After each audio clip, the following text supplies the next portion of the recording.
Hello everyone, good evening and a very warm welcome to the Lee Kuan Yew School of Public Policy. I'm very happy tonight, this evening, to introduce Dr. Marcus Bassi, a very good friend and senior lecturer in History and Futures, University of the Sunshine Coast, Australia. Marcus is a futurist and a historian, and I think it helps to be one in order to be better at the other. Absolutely. And more importantly, Marcus regards himself, above all else, as an educator, and it is in this capacity that he's going to talk to us tonight about education, public policy, and the nexus between the two. I think here in Singapore, there are some paradoxes happening. Globally, externally, we have an education system that is constantly lauded and held up as examples to the rest of the world. But internally, I think you'll probably agree with me that the debates we have about education is a little bit more mixed. At best, we speak of it in apologetic terms. At the worst of times, we maybe lament and complain and maybe despair of it because of the stresses and the hyper-competitiveness. And so perhaps tonight is a good chance for us to address those anxieties. And the other irony, of course, is that historically, when societies face certain anxieties, they look to education. They look to schools to be the magic cure-all for all those anxieties that societies face. Right? Go to school, learn something, master a topic, sorted for life. And perhaps we'll reach a point where instead of assuaging those anxieties, education itself is proving to be a source of anxiety. So these are some of the topics that I hope, Marcus, you take us through.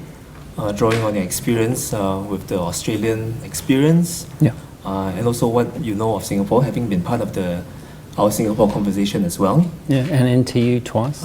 And having spent time at NTU twice before. Yeah. So without further ado, let me hand it over to you, Marcus. Thank you very much. I'm one of those people who has ADHD, so I need to move around as much as I can, otherwise I'll start sort of exploding on the spot.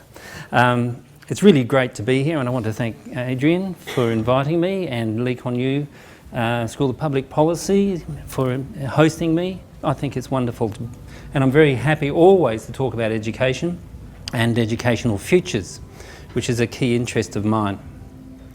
So I guess I have three goals today, if I can possibly manage to fit three into the short period of time we've got.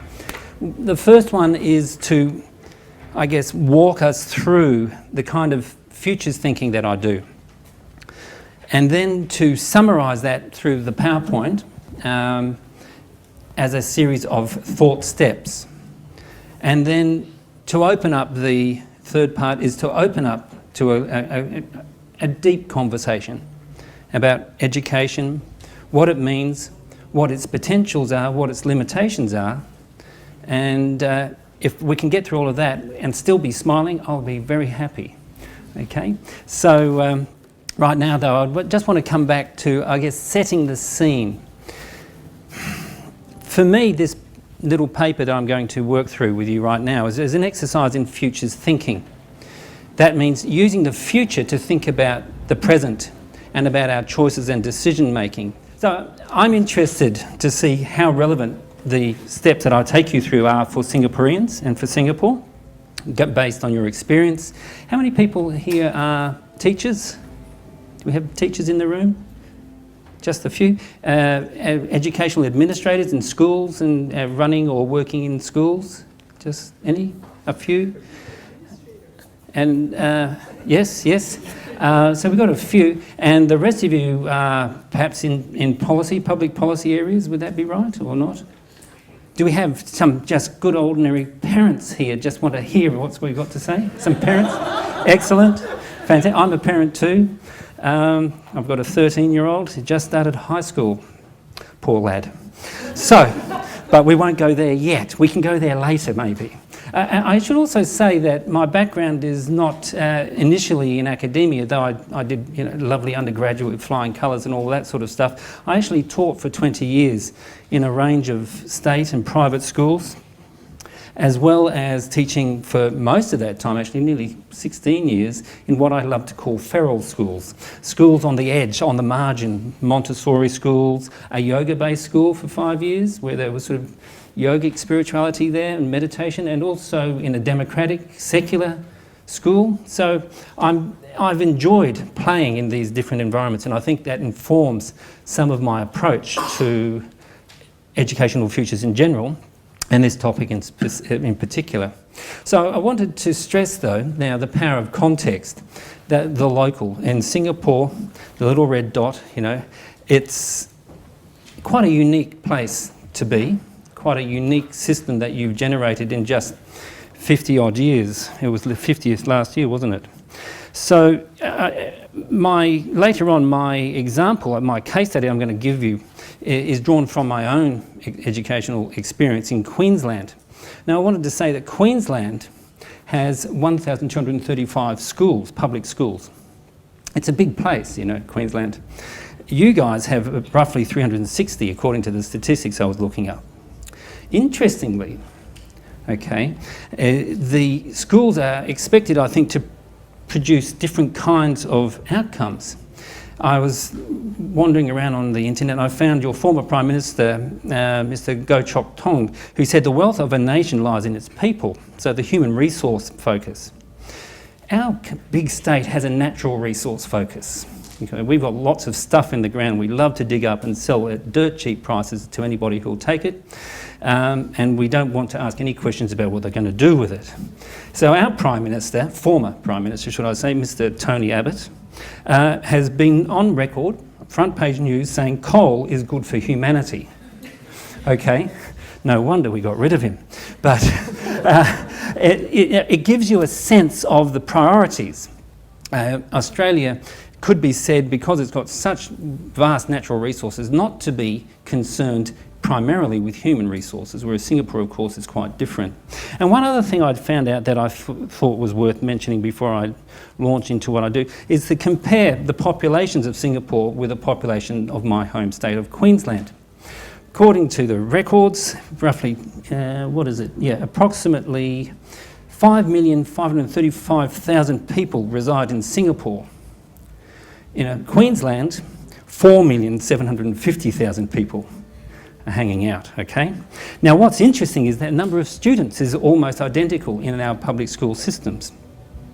In 2013, Singapore, there were roughly 522,000 Singaporeans kids in school, and we had just 2,000 more, 524,823 to be precise. Okay, so to give you a sense that scale is very, very important. So that's my sort of background on what I want to do, because really my main interest in this reflection is to develop the idea of policy thinking. I'll take a breath for a second and let the music resound. It's come to a climax. So with this idea of policy thinking, I seek to convey a dynamic understanding of policy as a dialogue between various cultural and institutional stakeholders invested in the ongoing project of market state and global commons. As you can see, I've deliberately chosen to frame this dialogue in somewhat polarising terms.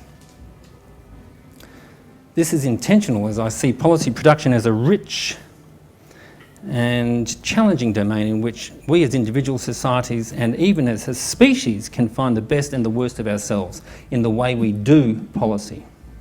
It's really important to understand that this is a process, because when we see policy documents, they come in all the time, they look roughly like that, don't they? That one there, they look all shiny and new and it's got so much authority. You think of it, this is policy. And that's probably what you should do. But I think if we look at policy trajectories, let's say previous policies and how they morph over time, it's very, very insightful, because policy provides a window, you could say, into our society's priorities, but also into the ideological struggles that underpin those priorities, because no society is homogenous. And as much as people in academia might rant on about hegemony, for instance, that sort of the block control of a single party or a single ideal or ideology, no, there's always dissent. And Adrian, you were touching on it at the very beginning there when you were talking about the external view of Singapore versus the internal reality for Singaporeans. So by tracing these trajectories, we can get an insight into the real priorities of a society. When policy mutations occur, they reveal new possibilities, and I'm using the term mutation deliberately, and I'll come back to it. When they are suppressed, they also tell us something about hegemonic forces at work. And they suggest fascinating ways in which policy poets, I like this idea, policy poets can subvert dominant discourses even when cast into the shadows. And I'm going to tell you a story about policy poets in a moment, so I'm going to expand on that concept. What I'm doing is I'm actually seeding ideas, policy poets, policy thinking and so on. I'm putting these out there because they provide us with some useful tools for further discussion. These reflections have led me to frame the tensions then around aspirational, the poets, okay, and the managerialist coordinates. For me, we can see it as a continuum, a dance, an ever-moving debate or dialogue between those 2 points. But I want to talk about something that the first of the Bush presidents called the vision thing. Okay, he didn't really understand it, but he knew that it was out there, that some people had a vision thing. Okay, so it may seem odd that I enjoy reading policy documents. How many here enjoy reading policy documents? I get a kind of weird kick out of it, but I really enjoy reading those policy documents written by that group of people I would call policy poets. These are the guys who suddenly there's a window of opportunity and they let rip, and they come up with the most fantastic policy visions and statements and they roll it out. And the story I want to tell you is about one such moment in Queensland's educational history. It was a small window, less than a decade really, but it was a very, very exciting time to be in education in Queensland and at the grassroots where we were implementing new ideas. So let me tell you the story in brief about the new basics, as it was called. Education Queensland trialled the new basics between 2001 and 2003. The focus was on developing pathways to the future that were open and flexible. No more of the the traditional pedagogies. For them, there were 4 new areas they really wanted to explore. One was called life pathways and social futures. The next one was called communications media. The third was critical citizenship, thinking, that's really important, unusual in schools. Environment and technologies. Okay, so these were their 4 areas. And around them they developed what they called rich pedagogies. The rollout of this new basics was huge too. Before 2001, from about 1997-98, there had been a lot of consultation. They really went out and consulted. And I'm going to read you a little section from a document that's very hard to find anywhere, but it's by an insider who was writing for her colleagues. So there's no page numbers. It's not really referenceable. Her name was Izette Graf, and she was a part of the new basics team. And she said in almost 700 meetings were held, with perhaps as many as 10,000 people. Over 60 schools were visited during the consultation process. During the school-based consultations, discussions were held with at least half the staff of those schools, as well as with students, parents and community representatives, okay? So the heart of this vision that they were consulting about was a pedagogical revolution. And she goes on to explain, in her own words, here we go, "We now come to the heart of this matter," she said. "The new basics framework is essentially about pedagogy.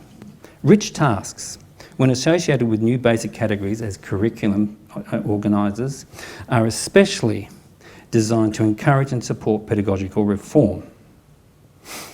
That's where she was at. And they talk about things like giving teachers more space to do programming and a range of other things.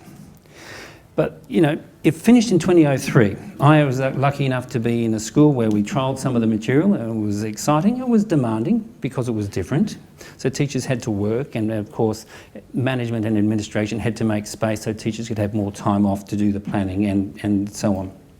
But almost as soon as these trials were done, the new basics and their policy poets disappeared as the policy managerialists counterattacked, first with the state's key learning area curriculum, which was already in existence, and then in 2007 and on, when the national curriculum was rolled out, and Queensland was the very first one to sign up for that without any question. So it was a very strange inversion, because we had the inversion and then we had the revolution, or counter-revolution you might call it. And if you go looking for the new basics documents online, you Google them, whatever, it's very, very hard to find. I have a hard copy of the original new basics policy statements and so on. You can't find them. They've been erased from from the memory as sort of some sort of embarrassed silence surrounds. Oh gosh, did we really think that these things could happen? So that's very, for me, very telling. Now, researchers have been studying, well, what happened. They wanted to understand, why did this happen? So here's a short extract from two very well-known Australian academics in education. They say the following: a particular policy moment in Queensland of a social democratic Labor government coming in, the pressing need for educational reform, number two, a confident bureaucracy and leadership in education, good relationships between educational researchers and the bureaucracy, and research informing policy, evidence-based in other words, allowed a moment of re-articulated, they call it, progressivism in Queensland schooling against the pressures of globalisation and related changes.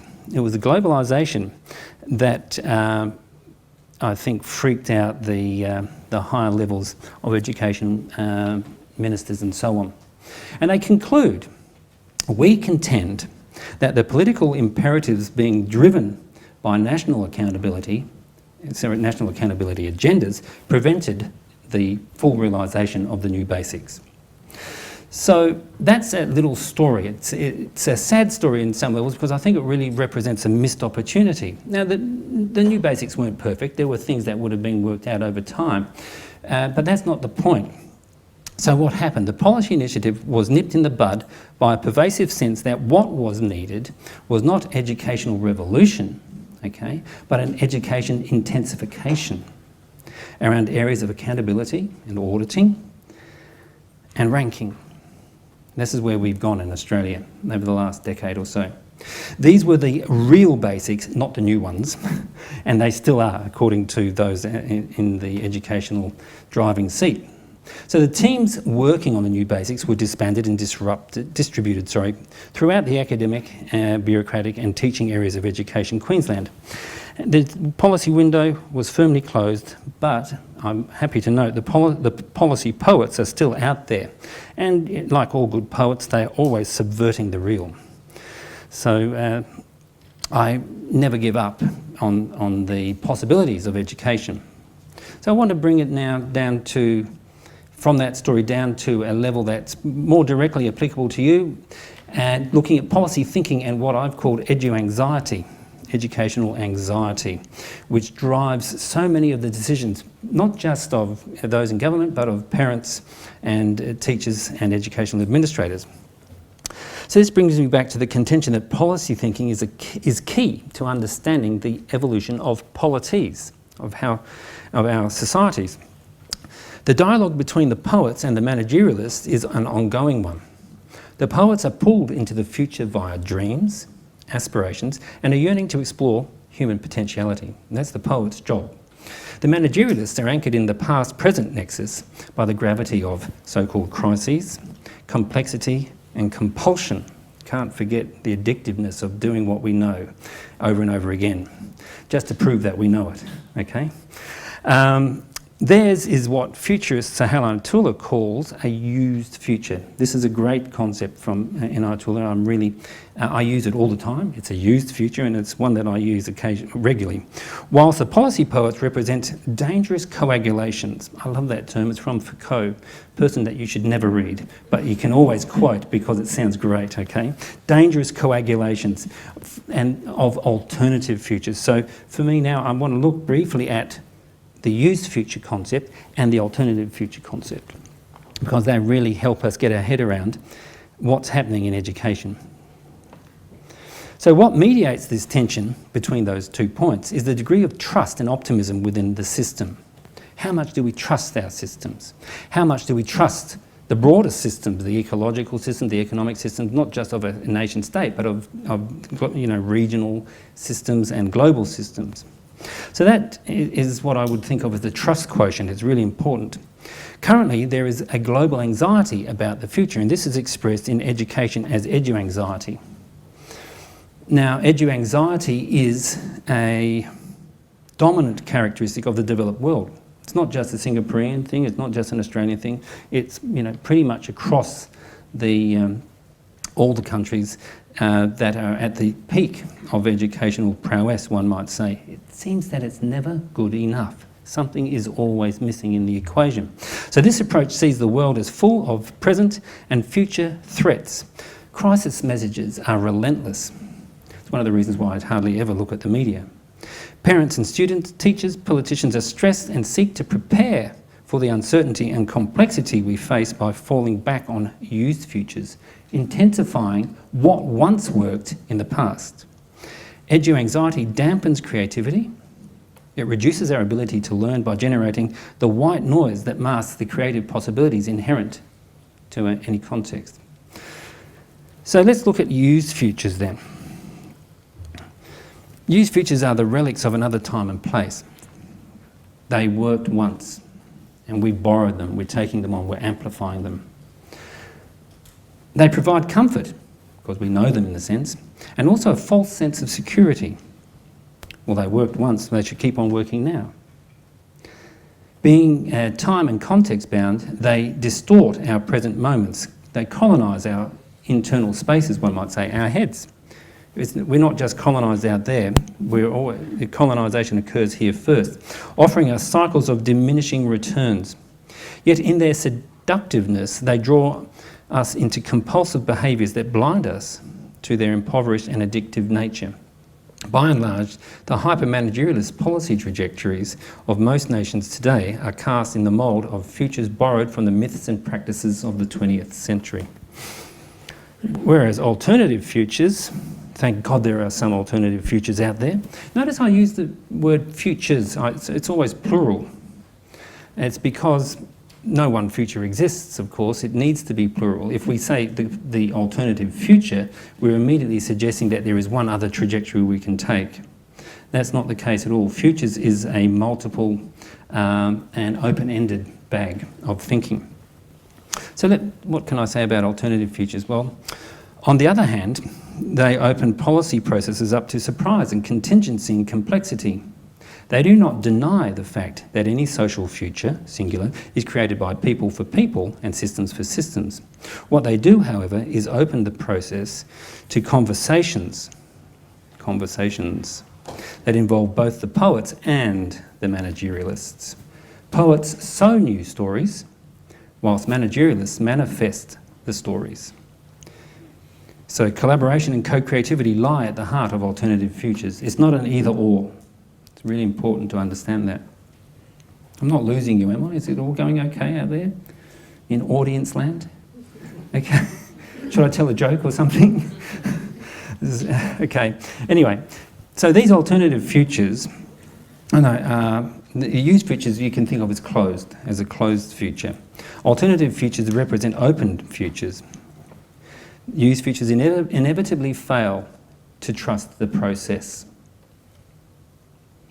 Whereas alternative futures do trust process and they invite us to engage with the world as players, not pawns. Managerialists see us all as pawns, move us around, and so on. Whereas the poets, they see us as embodiments of possibility. So alternative futures rely on the policy poets to birth new stories. They draw on what I would call an anticipatory imagination. Imagination that draws up the best of our culture, because imaginations are always informed by culture, but the trajectory is not past or present oriented, it's futures oriented. It's a form of foresight. We can't do foresight. You can't write science fiction without an anticipatory imagination. So there's an deductive trajectory to this kind of imagining. It's very important in our futurist toolkit, but it's also important for everybody's toolkit. I think we all engage in anticipatory imagining, but sometimes we're quite limited because our stock of stories to draw on is also limited. It's diminished by the used future model. So their task, these are the poets, is not utopian, as all utopias are closed by definition. Rather, they provoke reactions. I think this is one of the powerful things about policy poets, is that they provoke reactions in people. They stir us up. They get us excited. Sometimes they get us angry. But at least we're responding. That responding is a very, very important asset in public debate. To be totally passive is to be comatose. And even though governments love comatose citizens, okay, I don't think we need to be comatose. So, where to go? To enable this task, they need managerialist skill for managing. The poets push the boundaries, the managerialists maintain them. Okay, that's the yin-yang of policy thinking. So I'm coming towards the end of this sort of little exposition, and I want to offer three somewhat superficial scenarios, futurist love scenarios, and when you sit down with people you can come up with really great scenarios. When you lock someone in a room like me and say, okay Marcus, go and write 3 scenarios on policy futures, you're going to come up with something pretty banal, but I want to offer them to you just because again they offer us reference points. So the first scenario for policy futures would be something like this. The policy poets return on a wave of discontent. You guys get grumpy and fed up and start complaining so much that we get some imagination back in the policy dynamic, okay? And they reject the bitter minimalism of the policy managerialists. And so we experience wholesale policy revolution. So that's scenario number 1. Of course, that the inverse can also come into being. The policy managerialists stay on top, and we have a constant ratcheting up of the audit culture until something gives, maybe system collapse, personal collapse, or societal coma. That's scenario 2, is that the managerialists stay on top. Of course, the third scenario is a middle path scenario. Neither parties gain the upper hand, and we experience policy fragmentation. Fragmentation is often used as a word that I think often has negative connotations, but I think it's actually something that's really quite valuable. Fragmentation is what always occurs when cultural innovations are on the, let's say, on the horizon. As a teacher of history as well as futures, I'm very aware that, let's say, in the great hegemonic empires of China, the great inventions, paper, let's say, and so on, all happened in times when the centralist state collapsed. It's very, very interesting to see that those periods of turmoil and fragmentation, I'll use that word, turmoil and fragmentation occurred. That's when the greatest innovations in ancient China occurred. And that's no accident, okay? It occurs there because the space is open, it is not colonised, and it's not pacified by dominant ideas and ideals. So this third scenario reads a bit like this. So we experience policy fragmentation in which elements of both systems continue in new and unstable configurations, resulting in policy mutation. When you have fragmentation, you then have change. And when I think culturally about change, I think of mutation. Mutation is a bit like what happens in our bodies. Our DNA gets disturbed.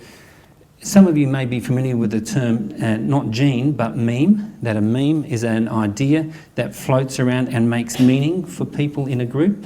It was coined by Richard Dawkins about 20 odd years ago. I think it's a very useful term especially when we're trying to look for ways out or new ways forward. That new me is sown, and who's going to do it if not us, right? So that's, when we have policy mutation, we get legitimation of new forms of social process. So that's the third scenario. My conclusion then is that systems failure, of course, is a disowned future. So I wanted to drop that in. One thing that we don't consider, we do in our dark hours of the night, of course, or when you're having a rant with people around the dinner table or in the bar or wherever you go. But disowned futures are the futures that we actually do not wish to acknowledge, like systems failure, complete systems failure. What would it mean? We don't want to think about it. Singaporeans don't want to think about it. Australians don't want to think about it. No one does. So it's the elephant in the room, you could say. Now we know that Plato, good old Plato, did he like poets? Did he want poets in his Republic? The answer is no. Plato, that Greek guy, he was a little bit of an autocrat, wouldn't you say? And he and Socrates basically thought that the democratic processes were for the birds, and that you really needed smart people at the top to tell everybody what to do, and they weren't allowed to be poets. Okay, so Plato threw them out. But we know we cannot trust the crazy managerialists to function on their own. They need the poets, and the poets need them. The middle path then between these 2 points is the road less travelled, but it is certainly the most interesting, and I think we're living in interesting times. Okay, so take a breath for a moment. Does anybody want to ask me anything about that? And then I'll turn to this. So if you've got a few questions, we could handle them now.